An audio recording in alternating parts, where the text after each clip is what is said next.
puissance. J'allais dire, ce pays, le Congo, est comme la victime de sa propre histoire et de ses richesses. Ça, c'est clair.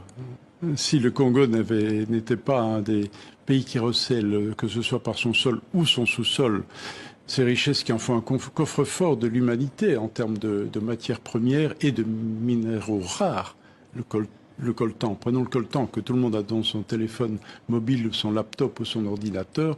Le seul Kivu, région combien sensible à ces massacres, en recèle 70% des réserves mondiales. Ce pays d'une richesse incommensurable à tous les niveaux.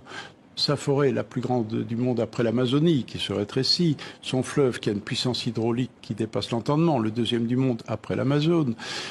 La terre congolaise, sur l'équateur, qui permet 2 récoltes par an. Donc s'il y avait des routes, des voies de chemin de fer, des voies navigables convenables, mais ça serait un exportateur, évidemment, en termes agricoles.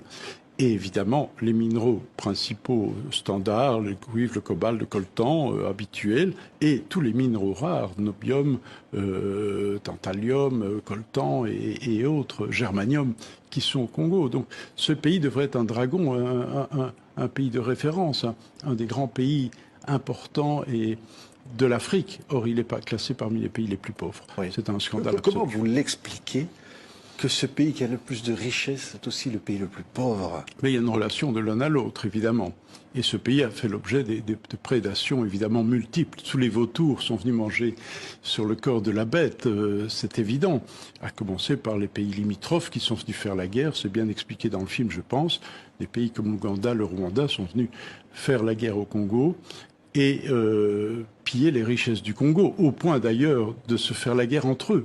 On voit qu'à Kisangani, il y a eu une guerre pour s'approprier les richesses diamantifères entre 2 puissances occupantes et 6000 bombes sont tombées sur la tête des Congolais. C'est quand même un peu particulier. Oui.